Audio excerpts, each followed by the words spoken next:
What's up, folks? Welcome back to the channel. Boozer here. Thanks for stopping by. Today's video, we're going to run down a little bit of player news for you guys here today in regards to the summon events for the weekend. There's actually going to be two separate event announcements in this video, so we have to be a little bit careful with the timings and all that, but I'll break it down here right now. All right, guys, so first things first, here is the first event. It's going to be happening tomorrow for 1 day only. So this Thursday, May 15th, we're launching a progressive event, giving you at least 15x to summon the champions of your choice from the selected pool. And then all shards will be participating. So you have, first up, you have Vizog the Noxious. So he is from the Ogren tribes. He's going to be the faction Unity champion. He's got this cool aura around him, like all the Unity champions have. And yeah, he's actually a really good champion. I did do a showcase on him when he first came out. Let's revisit his kit here real quick. He's got good base stats for his HP based support role. His A1 is an AoE, has a chance to instantly activate poison and HP burn debuffs on enemy. That's really solid. AoE A1 is very good. His A2 is another AoE. It's a 100% chance of placing 2 poison debuffs and an HP burn on a 3-turn cooldown. That's a lot of damage, especially for an AoE. A lot of debuffs at once as well. His A3 is another AoE. Before attacking, places increased accuracy on his whole team. Then increases the duration of all enemy debuffs by 1 turn.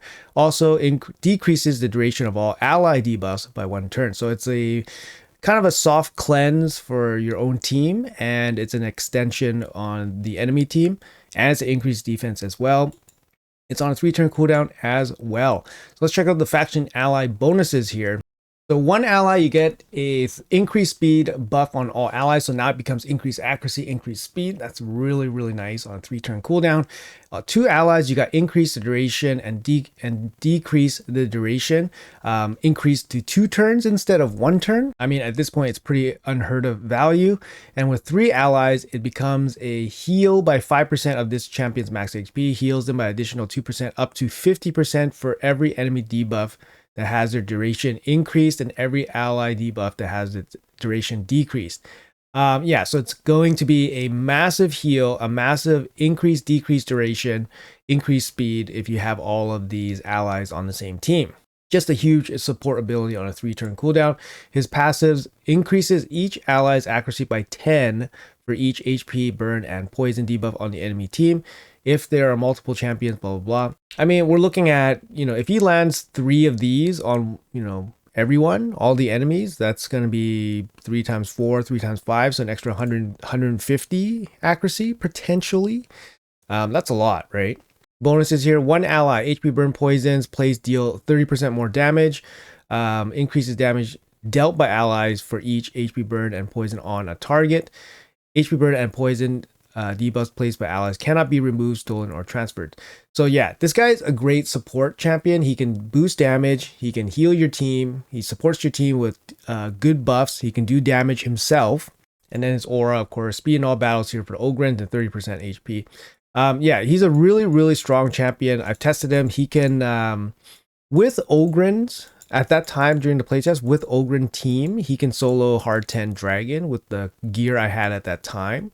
The big thing about him is that he doesn't have turn meter boosting himself, and he doesn't have a way to slow down the enemy. So with better gear, he could probably do hard 10 without the Ogren bonuses, because he really is looking for this increased speed to make any kind of solo content more consistent, or he needs just crazier stats, which I didn't have.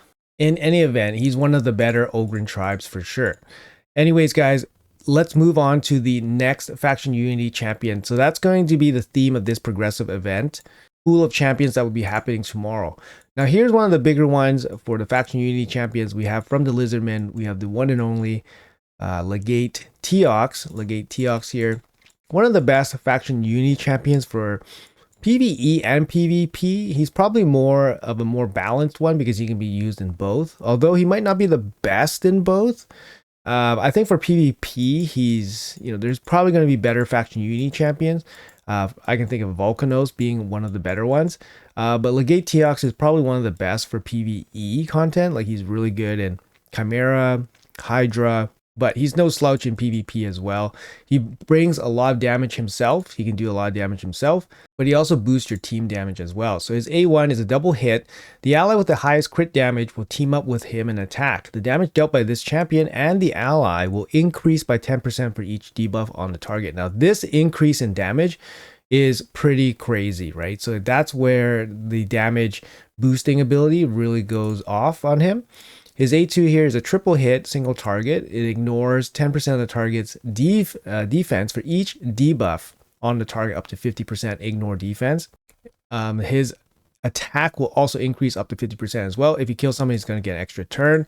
On a 3-turn cooldown, very nice. And his AoE on his A3 here, before attacking, he self-buffs himself, will increase attack, increase crit damage, and then he places an extra hit if they're under any debuffs, just one.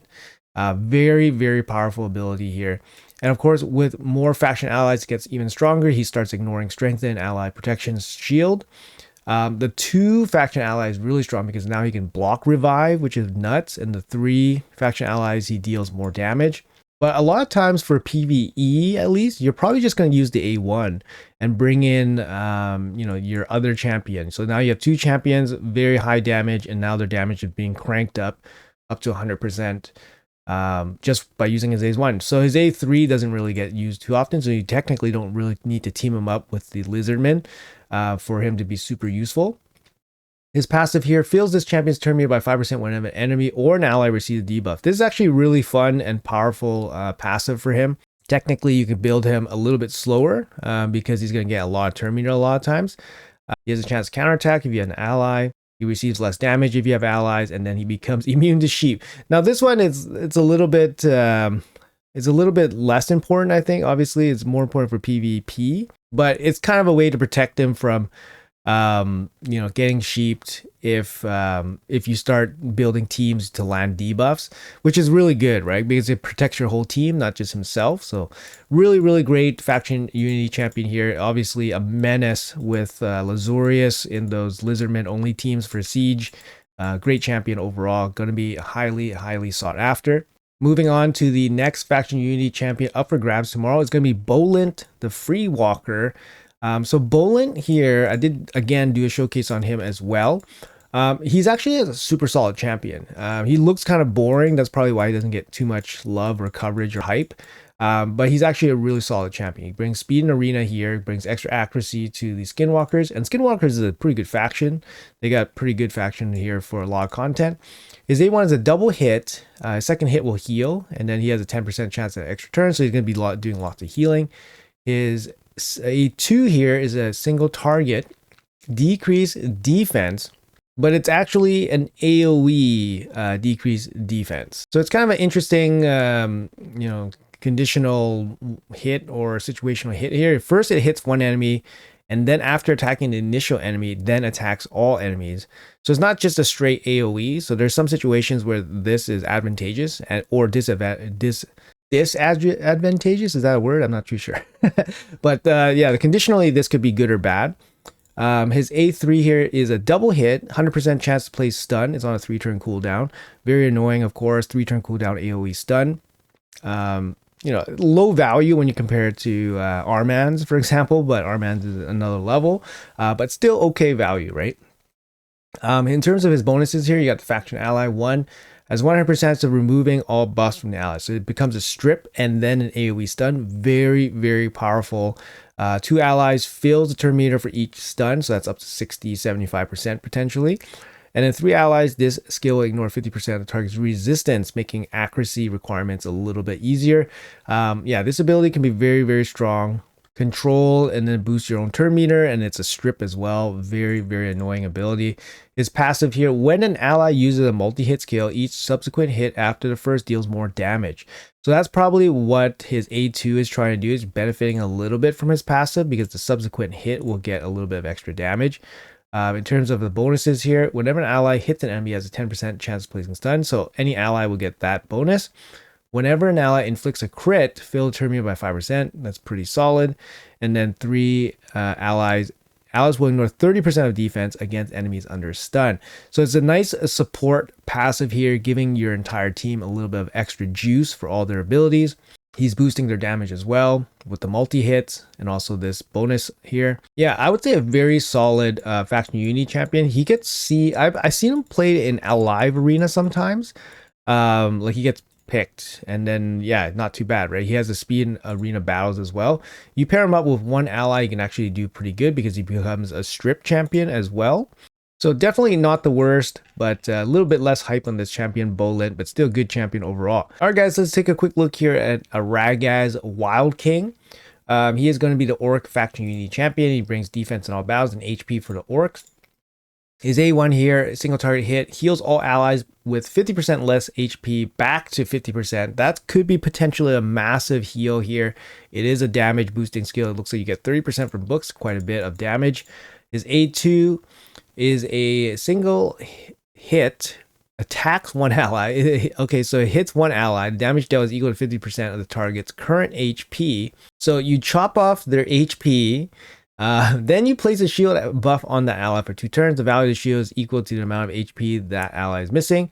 Then fills turn meter of that ally equal to the amount of HP percentage they're missing. Finally, fills this champion's turn meter by the same amount. So the way this works is, sacrificial ploy, right? So you're taking the HP from your ally, replacing it with the shield, and instead you're boosting a bunch of turn meter, bunch of turn meter on the ally, and then this champion as well. So you're getting basically a turn meter boost on a 3-turn cooldown. And then his A3 here is an AoE, has a 100% chance to place and provoke. Also places strengthen on everybody on a 3-turn cooldown. Let's see his bonuses here. 1 ally bonus.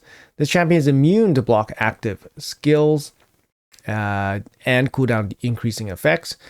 And then you got 2 faction allies. Instantly activates this skill whenever an ally's HP drops below 50%, increasing.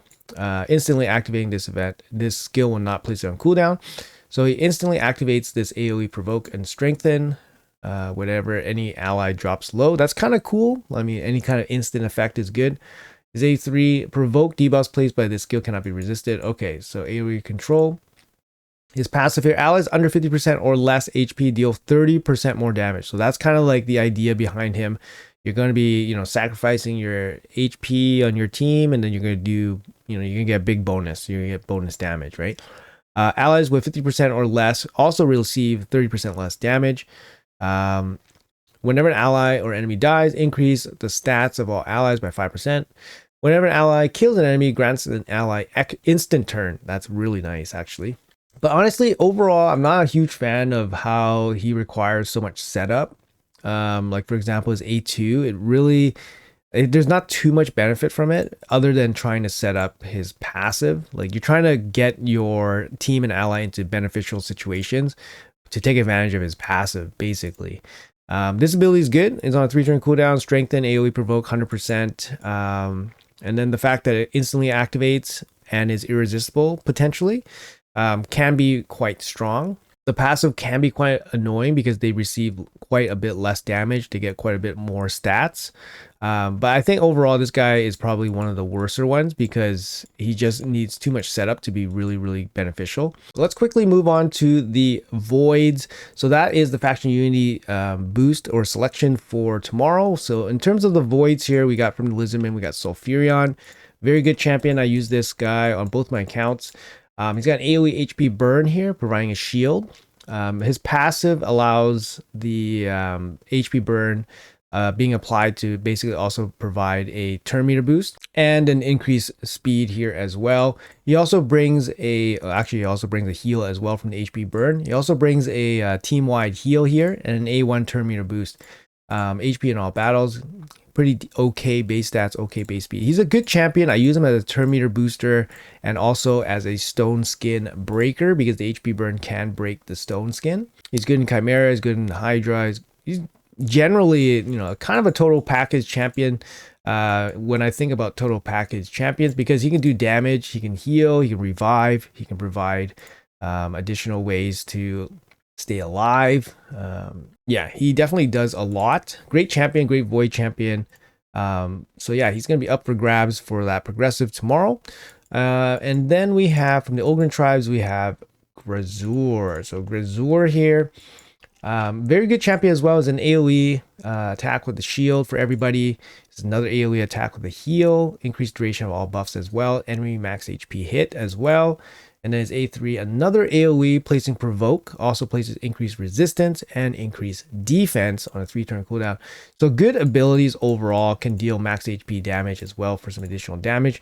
Very good passive as well. When he gets hit, he can heal your whole team. And then he has a 4-turn cooldown on an unkillable buff if he dies. Yeah, good champ. Base stats a little bit lacking, to be honest. He's a void champion, but yeah, his base defense is 1300 with 102 base speed and low HP, so not the best base stats, but his kit is awesome, good in tons of areas. So and lastly, for the progressive event, we have from the Skinwalkers, we have Tamisia and the Firefox here. A great champion, but you know what, people are using her to feed off into Marius if you have her. I don't know if that's highly recommended. I mean, I have one Tamisia as well in my account, and I'm not going to feed her into Marius. She's a good champ. She's a good champ overall. Base stats are a little bit on the low side. She got an A1 decreased defense. Her A2 is really nice. The AoE HP burn will place a stun on higher turn meter targets, and then will place decrease speed on the lower turn meter targets on a 3-turn cooldown. This is really good. Obviously, with hard faction wars and stuff, you have to take into consideration your overall roster. Tamisia is going to be really good for waves and stuff, just to control them. And then her A3 here is a single target hit, damage boosted by HP burns with a turn meter drop as well. So on a 3-turn cooldown. Has a passive here that whenever an ally receives a freeze, will replace it with an HP burn instead, basically breaking an ally out of hard CC. And then whenever an ally or an enemy is under HP burn, this champion is immune to a bunch of the hard CC stuff, which again can be very good for hard faction wars. So I think she can be decent.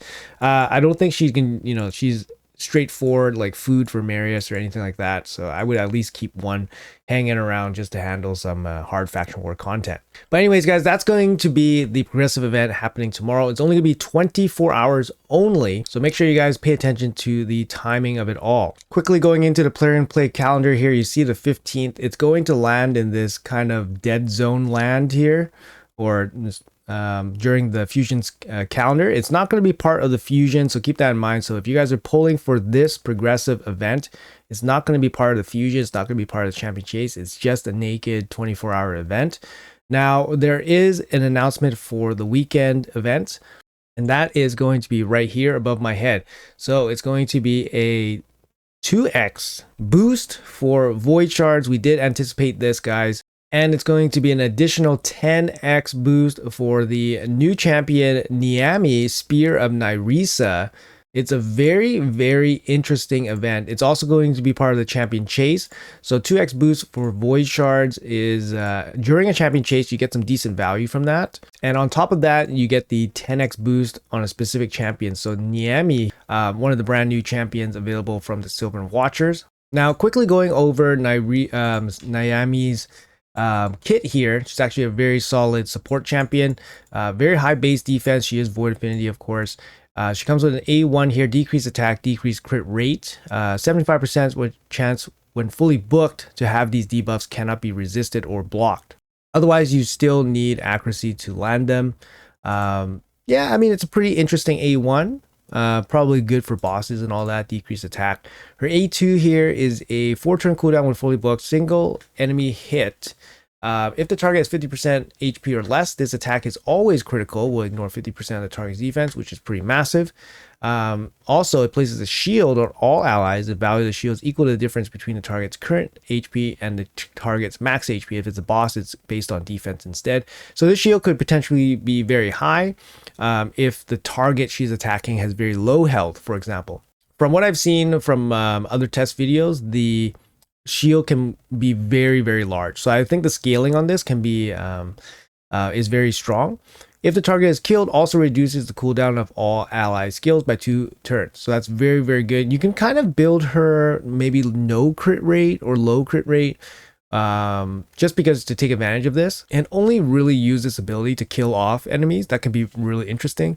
I don't think she can be your main DPS, so she's like a secondary DPS or a support that can deal damage, similar to like Odin, except Odin's probably more crazy. Her A3 here is a team-wide heal proportionate to defense, and then places block debuffs and ally protection on a 3-turn cooldown. Very, very solid ability. And her passive is super nuts. You start off the round with block damage. For example, it's not going to be very good for bosses because the whole boss fight is 1 round. But each time this champion's HP drops below 50%, you will get the block damage back. And it's going to be a team-wide block damage. So for her, you really want her to have some kind of healing so that she can yo-yo her HP back up. She does have healing in her kit with the A3, so you know you might not need it, but having some extra would be really, really nice to take advantage of this passive. Super annoying. Obviously, we refer back to Odin. Odin has the 9-turn block damage on your whole team. Very annoying. Can be potentially match losing for sure if you can't deal with it properly. And yeah, she has it here. So anyways, she is a very good champion. I wouldn't say she's like SS tier from what I've seen. You get a big shield, you get a little bit of damage. She can do some damage, and then you get the cooldown reduction, which is cool. Very solid A3 here. Unfortunately, no cleanse. If she had a cleanse, that would be very good, like insanely good. But unfortunately, no cleanse here. She does have a heal, ally protection, all that. I think the ally protection, should work pretty well with her passive because it soaks up damage from your team and it reduces her HP into the block damage range. Like maybe that's something that synergizes well together. But she's a good support champion overall, and she's going to be up for a 10x along with the 2x, which is very, very nice. So keep that all in mind for the weekend, guys. Let me know how you guys are doing on the fusion for Ishiyama. The champion chase will be part of the Ishiyama fusion. And let me know what you guys think about the upcoming 24-hour progressive event for the Faction Unity champions, as well as the 2x Void event for the weekend. So thanks for watching, guys. Appreciate your time as always, and I'll see you guys in the next video.